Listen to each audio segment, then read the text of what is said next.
Hello and welcome. I don't really feel like starting this review with a joke, so I'm just going to launch into I'm Mac from MacTheMovieGuy.com, and this is a review of the new Amazon original Emergency. Just a couple of things here. I'm a blind film critic, so that means I'm going to talk about the audio description in this film, but I am also white. So I can only give my perspective from this on this film. And it may not be the most valid one. So if you don't want to hear my opinion, that's fine. So, I have thoughts and we're going to get into it, but I am not 100% sure what the target audience for this film is. And it definitely has something to say and has a message, and I respect that. And I'm still reviewing the movie. I don't know if there's a black film critic that's also blind that's reviewing movies with audio description. So I think you're kind of stuck with me, but let's see what we can get into with this. Tread lightly, right? All right, so this is a film that is deeply entrenched in concepts about race. And it features three main characters, all guys. They live together, they're roommates. Two of them are black and one is Latino, but they all sort of refer to each other as brown throughout the movie. And other ways of joking about their skin color. One time they say darker than a paper bag. They all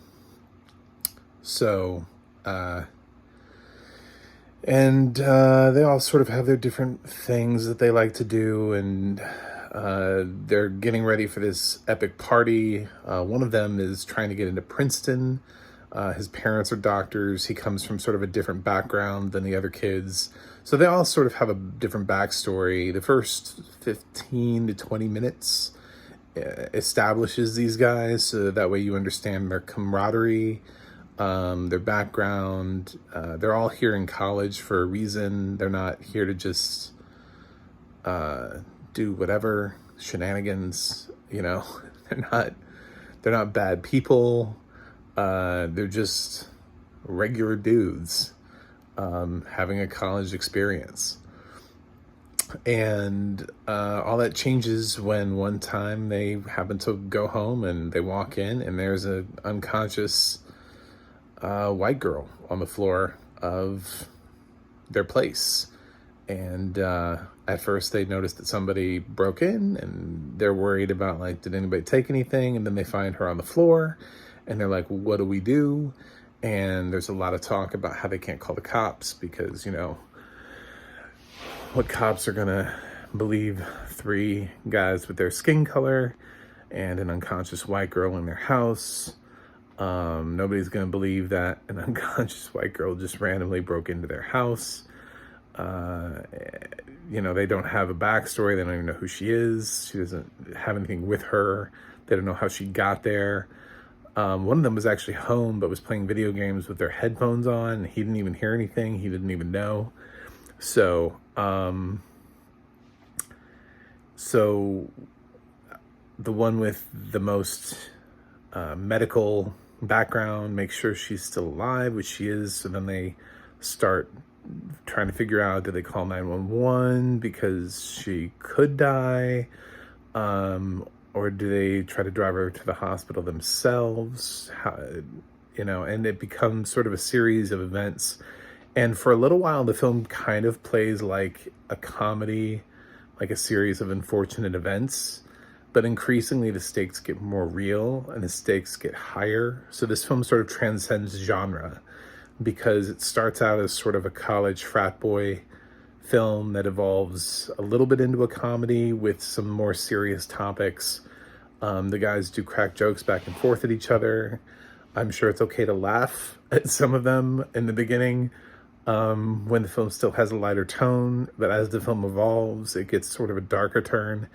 We do see a split story regarding the sort of basically where the girl came from, because we cut over to her older sister who's at another frat party somewhere on campus, and her best friend, and they're trying to find where this girl Emma went, and they, try to do the find my phone, find my friends, find my iPhone, whatever app tracking thing, to try to figure out where she is. So they get involved in it, and they get this other guy, Raphael, involved. And so you sort of have like two groups of people. And of course, these white girls think that they assume the worst is happening to her with these guys when they think they know what's going on, and they see like a glimpse of it, and they don't have all of the information. For some reason, they're trying to like ET their way through the campus on a bike, which doesn't really make a lot of sense. I guess nobody wants to drunk drive. This film is trying to send an anti-drunk driving message, I guess. But yeah, so the film just gets sort of progressively more and more intense, and evolves kind of into more of a drama thriller, and then comes back into more of just a drama. Like, it gets really intense for a few minutes, and it comes back, and it definitely has something to say. This is definitely a film that was written for a purpose and directed with a purpose, and the acting here is really good. It's really on point. I have very little complaints about this film. I thought it was handled really well, because it makes you feel really comfortable with the characters. That's why I'm not really sure who the audience is for, because I'm not 100% sure if this is for a black audience, because I don't know that the film wants the black audience to experience something that they are already well aware of. I think this is something that probably a black and Latino audience would already, to them, their reaction and experience would be different than a white audience that would see this as being, oh, that's ridiculous. Of course I would just call the cops. And it's like, well, of course you would. You don't understand their perspective at all. You don't understand why they would be hesitant to call the cops. So I think it plays it smart by introducing us to the three guys for as long as they did, because if we didn't get to know them, the film, I don't think, would play as well as some of these frat films where the guys just sort of appear, and a lot of guys in frat movies are obnoxious, if we're being honest.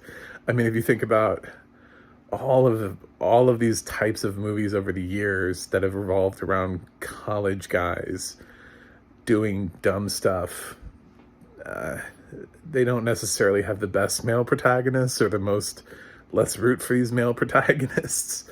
So this film really tries to break that mold and show you that these are regular guys, and they're not, jock assholes that make fun of nerds, and they're not trying to haze anybody. They're just kind of trying to live their lives and enjoy the college experience. They're just basic, right down the road, right? It could be any of you type of situation. So they're supposed to be relatable. But at the same time, when the film is trying to make its point, that's when I'm thinking, okay, so who is it trying to make its point to? Who does it want to really see this and be shocked by it? And who does it want to reach? An audience that already knows this outcome? Even within the group, the two black guys argue back and forth about whether or not they are, safe in this situation, and one of them is a little bit more inclined to believe that they're going to be shot by police, and the other one is trying to do the right thing and make sure she gets to the hospital safely. So they're having the discussion even within their own little group, and so they talk about it a lot. Eventually, everything sort of comes to a head and unfolds in a way that should be really frustrating no matter who you are. It's set up really well. I would not say this film is great. I'm not really sure this is a pro-police film. Although it's not really anti-police, because of something that happened earlier that caused the extreme overreaction from the police at the end. If somebody hadn't made a certain phone call, then they wouldn't have been alerted. So it's it's a chain of events of, I don't know, microaggressive racism. I don't know. I feel like I could unpack this film for a long time, but I don't really know that I should. I don't really know that I'm the voice to be doing this. So I feel like I've talked about it enough. You have a general vibe. If you should know whether or not this film is for you or not as a film. I haven't even talked about audio description yet. I've given you enough so that you should know whether or not. I don't want to spoil the end of the film. I'm not going to do that. So, but I did talk about it enough. I prepared you. This film could be triggering. If you don't like certain things in movies and you like to say things like anti-woke and whatever, this film probably isn't for you either. So, you should figure out if this movie is for you. And I believe that this movie can be for anybody because of the way it's told. I think it's brilliantly made. If I had one complaint, I don't think anybody would argue with me on this. I didn't think Raphael mattered as a character. I don't think they never really justified his presence. I didn't think he needed to be there. At no point am I ever like, man, Raphael's really contributing to the story. I just don't think, I just think he was an extraneous character that just somehow got elevated into more of an important position, but he doesn't really do anything. He doesn't really serve any sort of purpose. I can't figure out necessarily why we needed to keep Raphael on this journey. So that would be the only thing. I just felt like he just took up space, air, and dialogue. Otherwise, it was a great film. Every time he was there, I was like, why is this dude here? Like, why? Maybe that was the point. Maybe we're supposed to be like, why is this dude here? I don't know. Maybe that was the whole point of Raphael, was to wonder why he was there. But the audio description in this film is really good. It does a great job of letting us know this is definitely a film where you have to know what people's skin color and race is, and it does a good job of letting you know, because that is actually sort of a plot point in the film. Race is a plot point, so you have to know what the race is. We got great character description in the beginning. We've got everything from hairstyles to how people dress. Even Emma, when she's just on the floor, it lets us know what she's wearing. It's very detailed, so I definitely appreciated that. A lot of good facial expression, audio descriptions, just really well done. So this is Ingrid Tudor, who I've heard on many things before, that does the narration from Media Access Group, which does like at least like a third of all narration, I think. Pretty much on everything. It's either media access group or deluxe, and then like 10% is everybody else. But so the audio description is really well done, and it gives you what you need, exactly what you need. It doesn't hide anything from you. The film gives you the same impact through the audio description. So this is something that you can experience. The I don't want to say like exactly the same, because I can't say that. You know, I can't switch on my vision and be like, oh yeah, it is exactly the same. But I think it's probably pretty close. So if you want to check this out, I would definitely recommend it. I'm actually kind of surprised, because when I saw this, I didn't really know where this film was going to go. I didn't know much about it. I just knew it was a new Amazon original, and I just review films, so that's what I do. I turned this on. I saw RJ, I guess is Kyler, because that's how it's pronounced in the audio description. I always thought it was RJ Seiler. But I'm going to call him RJ Kyler from now on, because that's how he's called in the audio description during the credits. We're going to hope that's right. So I've been a fan of his, at least since Power Rangers. I know it's a weird film to be a fan of somebody since, but I saw him, and I was like, oh, cool. Well, I got somebody I like in the film. Didn't recognize a lot of the other names. Sabrina Carpenter, I was like, I think she was on Disney Channel. But honestly, I didn't really need much more than RJ. I think he was in Me and Earl and the Dying Girl too, if I remember correctly. That's probably the first time I saw him. But yeah. Wow, this film kind of surprised me out of left field. I feel like I'm going to be thinking about this film a lot. I feel like at the end of the year, I'm going to be thinking about Emergency. I don't know why it has a 6.0 on IMDb. It has like a 75 Metacritic, but like a 6.0 on IMDb. And I'm like, is IMDb being racist again? Is that what's happening? I know they tend to rate direct, like straight to streaming films lower anyway, just like as out of habit, like the IMDb community over there. Everything over there is basically like a full number below what it should be. If it went straight to streaming, you can pretty much just add anywhere from like half of a point to a full point, just because people over there are anti straight to streaming. So that means that community probably, if it had gone theatrical, would be in the 6.5 to 7 range, which still feels low for this film, especially for a film with a 75 Metacritic. So, but that doesn't really affect my grade, because it could be a 0 on IMDb and a 0 on Metacritic, and I would still give it the grade I'm going to give it, which is I'm giving Emergency an A. It's only the third A that I've given this year. I believe I'm at 56 films in 2022. So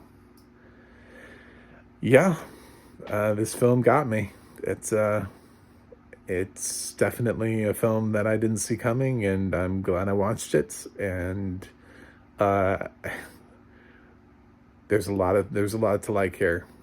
I just hope the right people get to see it, and I hope its message carries. So thank you for sitting with me on this this review. I could interview somebody too at the same time, but this review. And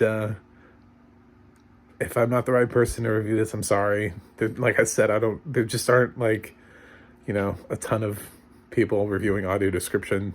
So that's what I got.